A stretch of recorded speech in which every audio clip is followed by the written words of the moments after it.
I've come a long way in learning a lot about myself through the things that you have taught me. My question on worthiness is one that I haven't been able to figure out. I jokingly will say, I didn't know I wasn't worthy until I met you. But I can't figure that one out. Why? Because you say that you don't get everything that we get, or manifestations don't come about because of my lack of worthiness. Is that what I'm understanding? Well, maybe a redefinition of worthiness is in order. What humans mean when they use the word worthy is someone else is holding them in good regard. And because someone else approves of them, then they are blessed because they are worthy. We would like to explain that things don't come to you or not come to you because someone else is observing you and making those decisions about you. And that the very source energy that man thinks is judging is always adoring. So you are always worthy in the eyes of source. So it turns out that worthiness is something that is self-bestowed. And we don't know of another way for a person to feel their worthiness than to figure out how to be a vibrational match to the well-being that they seek so that they can receive it. In other words, if there are things that you want and they're not coming to you, we can see why a human would not feel worthy, because you want it. In the beginning, when we were teaching about deliberate creation, people would say, Abraham, I cannot believe that I create my own reality, because I would not have created that. I would not have done that to myself. And we say, we didn't say you did it on purpose, but we do say you achieved a vibration that accomplished it. So the best way, we've been saying this quite a bit recently, that nothing makes you feel more worthy than to have practiced yourself into vibrational alignment with who you really are, so that the feeling of love is with you and so that the well-being is surrounding you. In other words, you have to allow well-being before you logically will feel worthy. But you could do it in advance if you could just understand the laws of the universe. Esther was amused at our telling of the story of the six of them finding the circus with such ease and what felt like magic. But then she remembered that moment of wondering about it, wanting it, not knowing how it was possible, and then driving right into it. That made her feel worthy over something so stupid. In other words, she could see feeling worthy over accomplishing great things, or feeling worthy over helping someone really get into a better place. But to feel that way, and over finding their way to a circus, when there were certainly other ways to find it, but she knew that it was a lining up of circumstances and events and a following of impulses that led them right to something that they wanted with no resistance. And so we think that maybe the best definition of worthiness would be a consistent discovery of things wanted because of my deliberate lowering of resistance. We think that a deliberate lowering of resistance is necessary before things can unfold that will give you the sense that things are working out for you. But we don't think that they have to work out for you in order for you to expect them to, once you get a handle on these laws. Don't you think?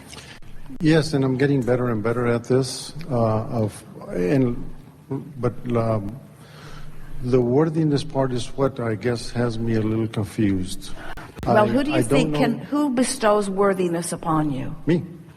So your assumption is you are not believing that because? Why? I believe I'm worthy, is what I'm saying. I always thought that I was worthy. And when I heard a statement from you stating that you don't get all of your manifestations because you don't feel worthy, that's what I understood. And that's what's Well, throwing me. some clarification is in order here. It's never a good idea for us to make a blanket statement that includes everyone, because of course there are people who feel worthy. The more you expect good things to come to you, the more they do. And that's the best definition of worthy that we know, expecting good things to come. So if somehow we have given you the impression that all humans don't feel worthy, that certainly isn't true at all. And it isn't something that we believe. But we do believe that there are a lot of people who don't feel worthy, and that is the reason that they are not allowing well-being to come to them. They believe that there are a set of rules that they have to accomplish in order to have worthiness bestowed upon them, and because they believe they have not accomplished those things, then they don't expect good things to come. Okay, well, then I'm there. Good. I'm good. We're glad we had this conversation. So the next question would be, how do I want and kind of leave it alone so that whatever I want comes to me? By feeling worthy. Okay. Because when you want it and expect it, then it must be.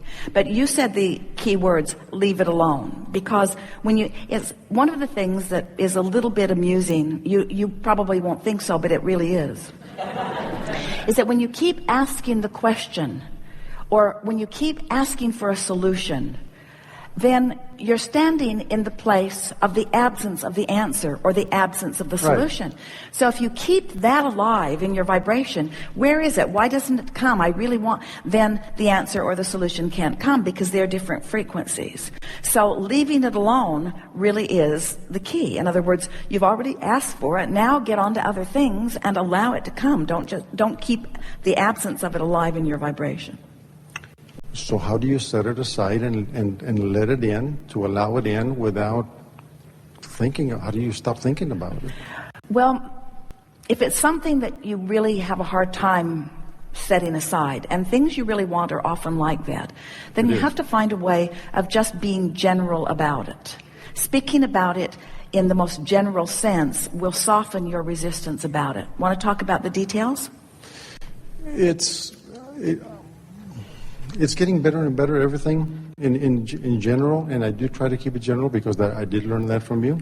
I don't really have anything You either specific. have to change the subject, but the thing is, we were talking earlier about the momentum. So if you have a need that hasn't been filled, and the need is really raw to you, it's something that you really, really, really, really want, but you want it, you're yearning for it, you want it from that place of not having it, you're slowing it down because that vibration is so active. It's keeping you from being a vibrational match to your vortex, and it's preventing. It's like your vortex is here and you're here, and it can't flow in. You've got to do something to raise that vibration. So distraction is a good thing. Getting busy on other things. Find something to do that occupies your mind. Make lists of the things that are working. Make lists of the things that were one time like that then broke loose and started to work. In other words, you just try to talk yourself in to believing that it's coming. Going general really is a good tool. Things do work out for me, and there have been things that I've wanted that weren't there and then came later. In time it will come. I don't need to worry about this. It's just a matter of allowing. I'm really doing a good job. That kind of thing. And then distraction through meditation is another really good tool. We think that meditation is not utilized by humans in the productive, effective way that it could be. If you would start your day by quieting your mind, you would align immediately. If you got up and before you remembered what was bothering you from yesterday, and before you checked your email and found out what's going to bother you today, if you would just get up and from that clear space, you would meditate and raise your vibration to the frequency of who you are, your magic would begin early in the day. The momentum would begin to flow to you early in the day. And that would distract you. Those positive thoughts and conversations and interactions with others, that your day would be full of that. And that's a good example of what I'm talking about also, because I've tried to meditate and hundreds of times ever since this meditation guide came out. I have tried, and that's where I get to the point of I'm trying too hard, just like you told the other gentleman earlier. So I don't know where to. I want to meditate. I have been successful. Let's go general about that. So you say, what should I do? And we say meditate. And you say, I try, but I can't. So there's where it is. It's in that blocked up place. So we say, well, let's go general about the idea of meditating. It's probably not as hard as I've been making it out to be. Right. And there's probably just a piece that I'm not aware of that I will stumble on. And I can sit for 15 or 20 minutes and just be there. And I've trained my mind to be very active, so it's logical that it would be. And I'm not doing anything wrong in not achieving a state of meditation. I could just as easily be in a state of appreciation and accomplish the same thing. It's not critical that I meditate, but it might feel good. I do like to relax. Mm-hmm. I do like to find a place that is serene. I do like to focus upon things that are moving slower. I do like soft, quiet music. I am aware of my breathing. I certainly could focus on that. It doesn't matter if I accomplish it today. Meditation is something that I can pick up anytime. It's all right. In other words, just soften your resistance in the best way you can. And eventually, the best way to meditate that we have seen, as we've watched so many of you, is that because if you do it earlier in the day before your mind is so active, it's easier. So if you can do it soon after you awaken, it would be better for you because there's just less momentum about other things. So sit with the intention of just quieting your mind or being quiet. So if you find something to focus upon, the thing that Esther has discovered works best for her, there are two things. But both of them involve focusing on a frequency and concentrating on that frequency. So, for example, she will strike a note and she will hold it. Now, it's tiring to try to hold that note audibly. So she will find it, and then she will just listen for it in her mind. And every now and again, just find it again. And when her mind wanders, she just focuses back on that note. What was that note again? But my situation is that my mind wanders, and it wanders like too far, and I have to bring it back somehow.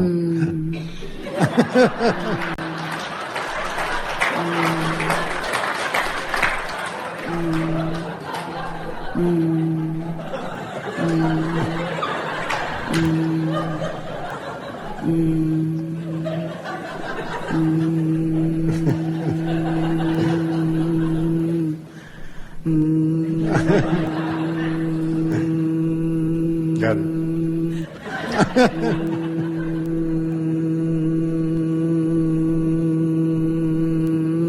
You feel it in your body.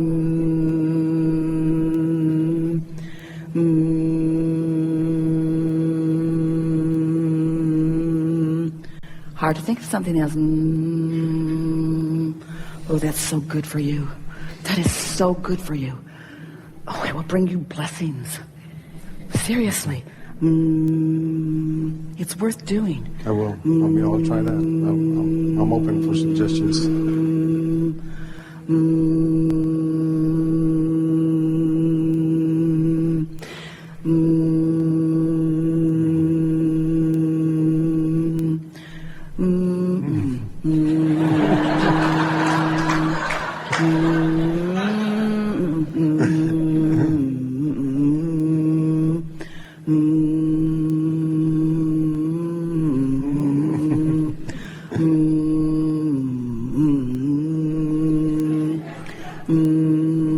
Requires attention. Okay. It's worth doing. I'll try that because I've been listening to the CDs.